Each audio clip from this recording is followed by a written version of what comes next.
We both said what a nice couple we thought you were. Oh, I love her. I can fly! Everyone else seems to find it so easy to express. Yeah, good girl. You are going to pick that up? I didn't do that. If you don't pick up this excrement immediately, then I'm going to have to inform the National Trust. Report that to the National Trust, mate.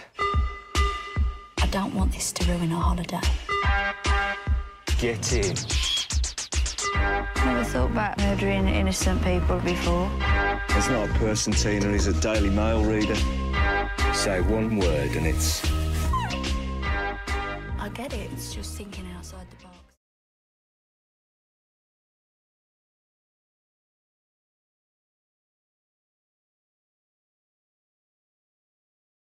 Well, hopefully there's been a lot of word of mouth. I've had a few people say to me that they have gone to see it twice.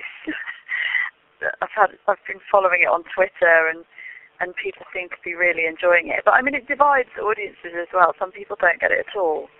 But I think it is best seen in an audience because, you know, in a cinema with an audience, because obviously it's quite a group experience watching the film, I think, because there are bits where people gasp in horror and there's bits where people are really laughing, and I think it's really fun for us to watch people's reactions.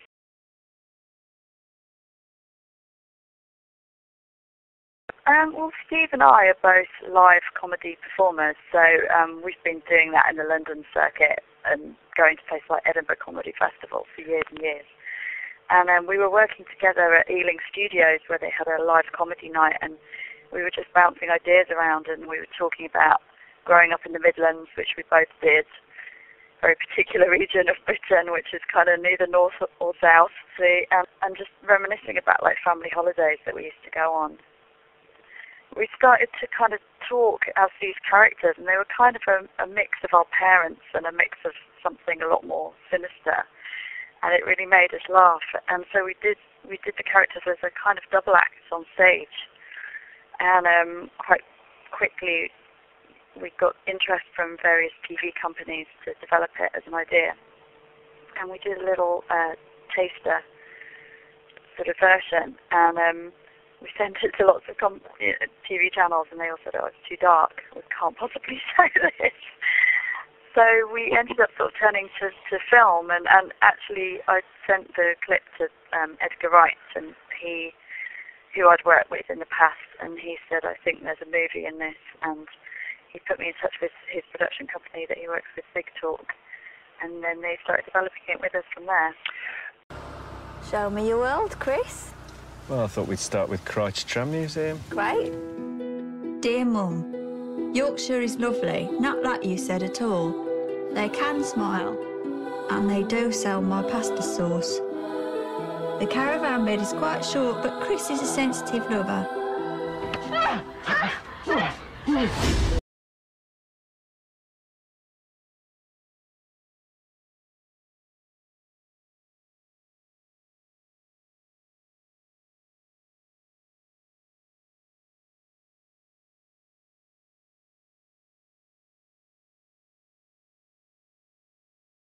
Yeah.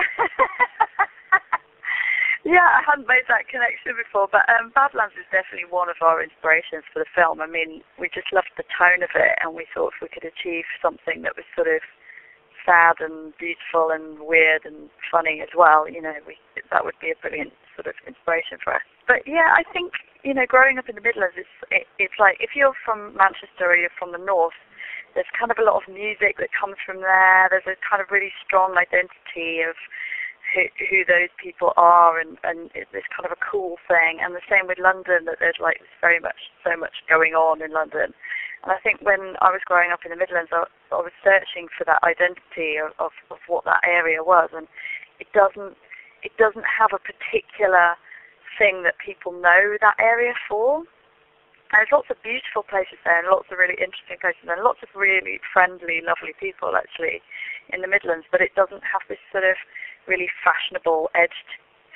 And so I think growing up as a teenager, that was something that, you know, frustrated me when I was a teenager, and now I find it really interesting, and I wanted to sort of revisit that, you know, from an older perspective and sort of look at these people growing up in these places and what their identity is, and you know, it's very much, Chris and Tina are very much searching for something and searching for an identity, and they've got hopes and dreams, and I think that very much came from the fact that it was based in a very regional place. That they weren't starting off in London, or you know, they were starting off in this area that's relatively tucked away and people don't know that much about.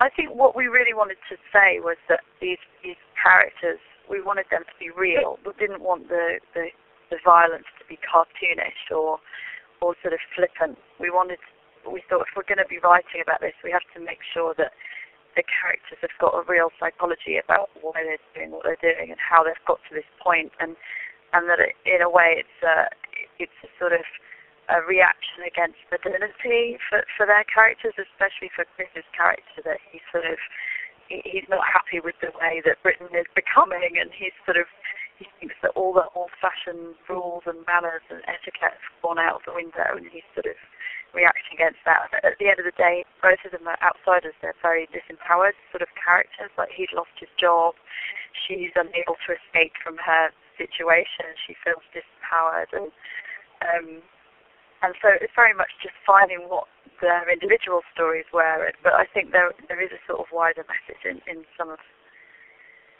the way they feel. And I think as an audience, it's quite a cathartic thing to watch, because it's sort of things that you would never do. But there's a sense of them being underdogs, and so you almost support them in doing what they're doing, even though it's wrong. But I think that's quite an enjoyable experience for the audience, but it's also quite a challenging experience for the audience, because you are being implicated in this horrible violence, and I think the audience take away and go, what does it mean to be a sightseer?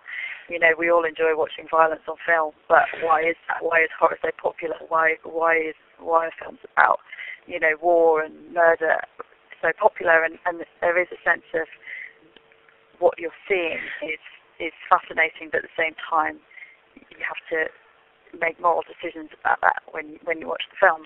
And that was quite a difficult thing, working out how we were going to blend comedy with that element.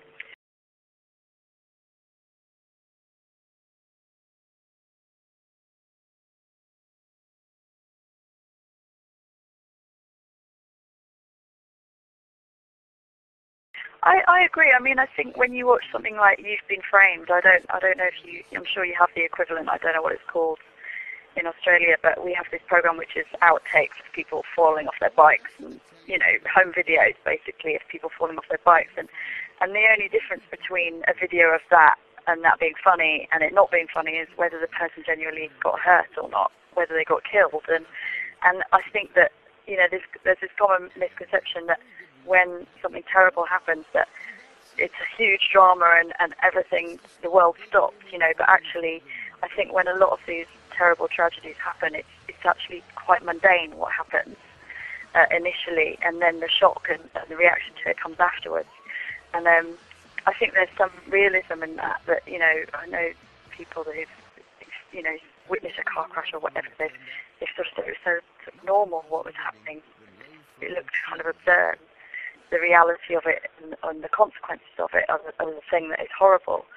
You're seeing the film through Chris and Tina's eyes, and, you know, for them, all of this stuff, they don't judge it. They're not normal people, so they don't judge it in the same way that we look at it and go, that's wrong. You know, they look at it and think, oh, this is kind of normal, this is kind of their hobby. So it's very important to kind of show it through their eyes, really, and then let the audience judge for themselves how they feel about it.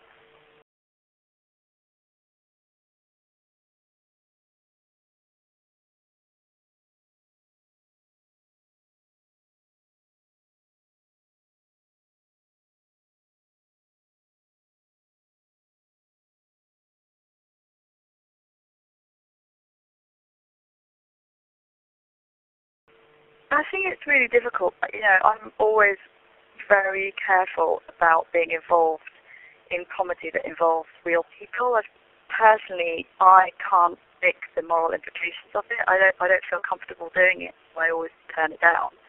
because I just don't like playing tricks on people. But I think it is a professional hazard if you are going to be doing pranks.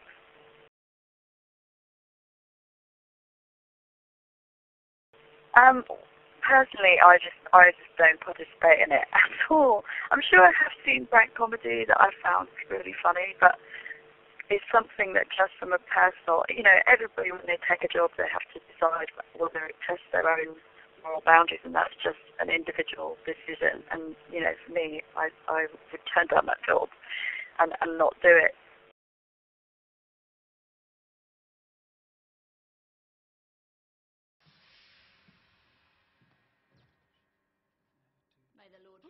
Because there's sort of quite a lot of hysteria about complaints, that sort of culture of making complaints to the TV show about, I saw this thing and I was disgusted, and there's a lot of fear about that kind of thing on television, specifically in the UK.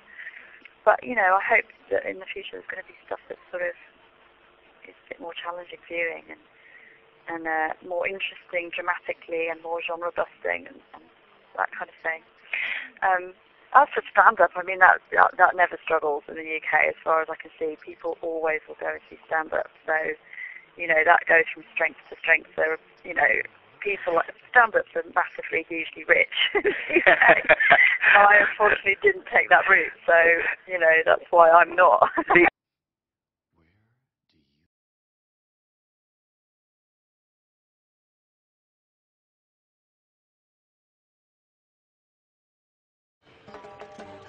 Well, I quite liked Sex and the City. I think it's got its weaknesses, definitely, but the sketch was written by Sarah and Veronica, and they really didn't like Sex and the City. But I don't think they really watched it. They just didn't like the sort of overall vibe of it, what it sort of, I think they sort of thought it was kind of reductive of what it is, the experience of being a woman.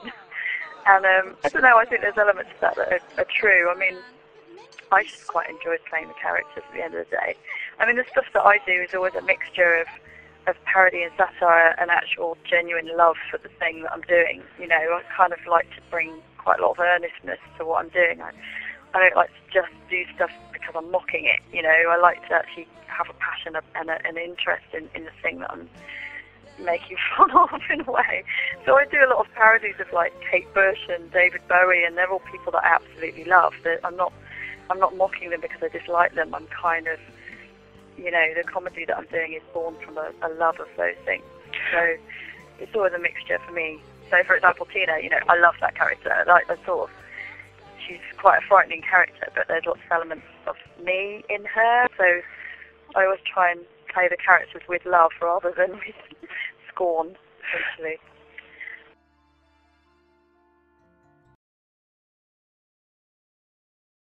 I think it is at the moment, yeah. I think really freezing cold here right now.